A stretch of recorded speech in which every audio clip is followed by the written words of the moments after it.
Hello నమస్తే, నేను journalist YNR. Andhra Pradesh Congress party అధ్యక్షురాలుగా ఉన్న షర్మిలారెడ్డి ఎక్కడున్నారు? దాదాపు 50 రోజులుగా ఆంధ్రప్రదేశ్ కాంగ్రెస్ కార్యాలయానికి రాలేదామె. ఆంధ్రప్రదేశ్లో జరుగుతున్న రాజకీయ కార్యకలాపాలపైన కూడా కేవలం సోషల్ మీడియా వేదికగానే స్పందిస్తున్నారు. ఆంధ్రప్రదేశ్లో తను బాధ్యతలు తీసుకున్న తర్వాత ప్రతిరోజు ప్రతినిత్యం చాలా యాక్టివ్గా ఉంటూ అప్పటి వైసీపీ సర్కారు పైన తీవ్రమైన విమర్శలు చేస్తూ వచ్చారు. సో వైఎస్ఆర్ కాంగ్రెస్ పార్టీని గద్దె దించాల్సిందే అంటూ మాట్లాడుతూ వచ్చారు. అరకొరగా తెలుగుదేశం పార్టీ పైన కూడా విమర్శలు చేశారు.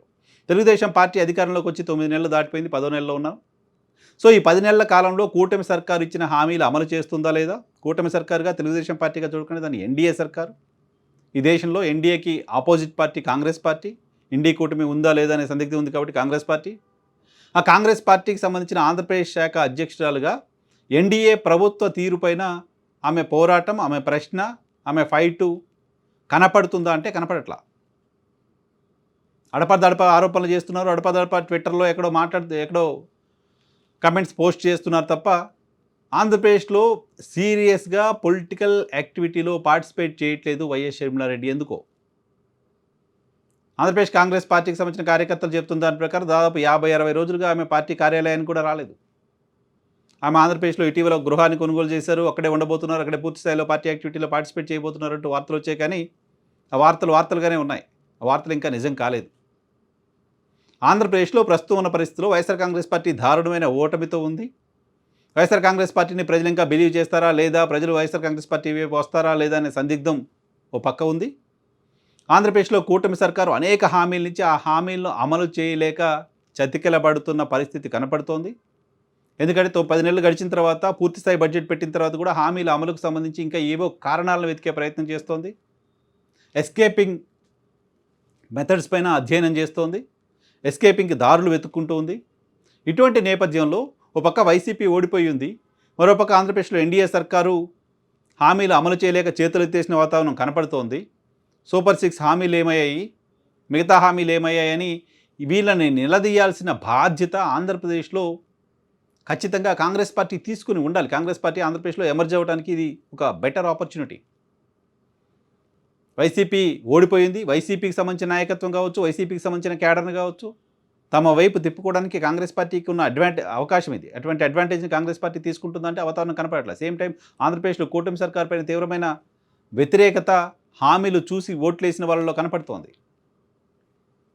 అనేక హామీలు ఇప్పటివరకు మొదటి ఏడాదిలో అమలు చేయలేని పరిస్థితుల్లోనే కూటమి సర్కారు ఉంది.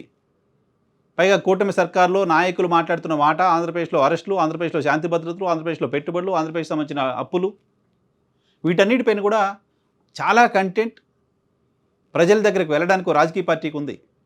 అటువంటి స్పేస్ని, అటువంటి కంటెంట్ని యూటిలైజ్ చేసుకునే ప్రయత్నంలో కాంగ్రెస్ పార్టీ లేకుండా పోయింది. ఎందుకో కాంగ్రెస్ పార్టీకి సంబంధించిన రాష్ట్ర నాయకులు కొంతమంది గతంలో బాధ్యతల్లో ఉన్నవాళ్ళు ఆంధ్రప్రదేశ్లో షర్మిల తీరు సరిగా లేదు అంటూ ఇప్పటికే ఏఐసీసీకి నివేదికలు ఇస్తున్నారు, ఏఐసీసీ కంప్లైంట్ చేస్తున్నారు, ఓపెన్గా కొంతమంది మాట్లాడుతున్నారు కూడా. అయినప్పటికీ ఆంధ్రప్రదేశ్లో కాంగ్రెస్ పరిస్థితి ఏంటి అని ఆలోచించే ఆ టైము ఏఐసీసీ కూడా ఉన్నట్టు కనపడట్లా.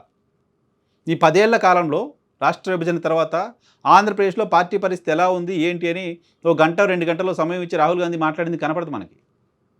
రాష్ట్ర విభజన తర్వాత మొదటి ఏడాది 2 ఏళ్ళు 3 ఏళ్ళు అడపదడప ఏమన్నా రివ్యూలు చేశారేమో, కానీ లాస్ట్ 5 ఇయర్స్ నుంచి అయితే పూర్తిగా ఆంధ్రప్రదేశ్లో కాంగ్రెస్ పార్టీ పనితీరేంటి రివ్యూ చేసే ఆలోచనలు కూడా కాంగ్రెస్ పార్టీ నాయకత్వం ఉన్నట్టు కనిపించట్లా.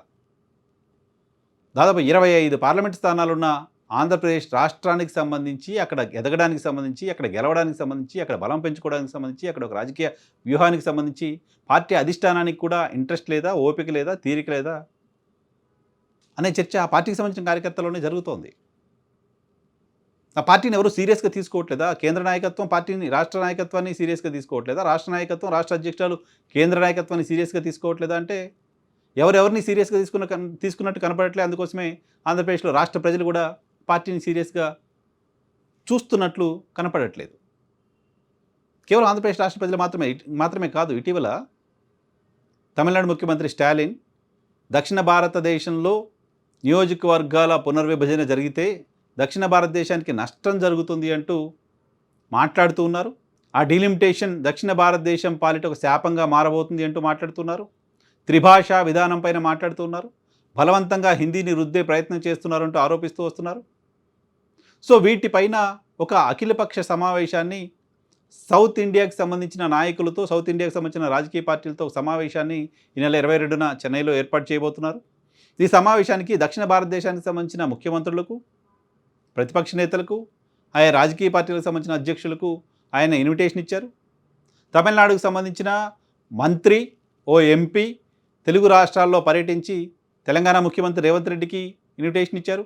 ఆంధ్రప్రదేశ్లో ప్రతిపక్ష నేత జగన్మోహన్ రెడ్డికి ఇన్విటేషన్ ఇచ్చారు. ఇంకా అనేక రాజకీయ పార్టీలకు ఇన్విటేషన్ ఇచ్చారు. వీళ్ళందరికీ ఇన్విటేషన్ పంపించబోతున్నారు అంటూ స్టాలిన్ ట్విట్టర్లో ఒక ట్వీట్ చేశారు. కేరళ, తమిళనాడు, కర్ణాటక, ఆంధ్రప్రదేశ్, తెలంగాణ ఈ రాష్ట్రాలకు సంబంధించిన అన్ని పార్టీలకు ఇన్విటేషన్ ఇస్తున్నట్టుగా ఆయా రాష్ట్రాలకు సంబంధించిన ఆయా పార్టీలకు సంబంధించిన ట్విట్టర్ హ్యాండిల్స్ని ట్యాగ్ చేస్తూ ఆయన ఒక ట్వీట్ చేశారు. బట్ ఇన్ని రాజకీయ పార్టీలకు సంబంధించిన ప్రస్తావన, ఈవెన్ తెలుగుదేశం పార్టీ ప్రస్తావన, జనసేన పార్టీకి సంబంధించిన ప్రస్తావన కూడా ఉంది. కానీ ఆంధ్రప్రదేశ్లోని కాంగ్రెస్ పార్టీకి సంబంధించిన ప్రస్తావన చేయలేదు ఆయన స్టాలిన్. వైఎస్ షర్మిల గారికి కనీసం ట్యాగ్ చేయలేదు. ఆంధ్రప్రదేశ్ కాంగ్రెస్ పార్టీ కనీసం ట్యాగ్ చేయలేదు. అంటే స్టాలిన్ కూడా ఆంధ్రప్రదేశ్లో కాంగ్రెస్ పార్టీ అధ్యక్షురాలని కనీసం గుర్తించట్లేదా అలాంటి ఇంప్రెషన్ కలుగుతోంది. ఇది కాంగ్రెస్ పార్టీకి ప్రమాదకరం, ఇది కాంగ్రెస్ పార్టీకి మంచిది కాదు. ఆమె ఎక్కడున్నారో ఆ పార్టీకి సంబంధించిన ముఖ్య నాయకులకి, కార్యకర్తలకు కూడా తెలియని పరిస్థితి. ఆమె ఏం యాక్టివిటీ, ఎటువంటి డైరెక్షన్, ఏం చేయమని చెప్తారో అని రాష్ట్రంలో కాంగ్రెస్ పార్టీ నాయకులు ఎదురు చూస్తున్నప్పటికీ ఓ దిశానిర్దేశం చేసే పరిస్థితి లేదా, లేకపోతే వ్యూహాత్మకంగానే మౌనం పాటిస్తున్నారా, మౌనం వెనక ఏమైనా వ్యూహం ఉందో తెలియదు. కానీ ఆమె ఫిజికల్ అపీరియన్స్ మాత్రం ఆంధ్రప్రదేశ్ రాజకీయాల్లో ఎందుకు కనపడట్లేదు. ఆమె ఎక్కడున్నారో అంటూ రాష్ట్ర కాంగ్రెస్ కార్యకర్తలు చర్చించుకుంటున్నారు.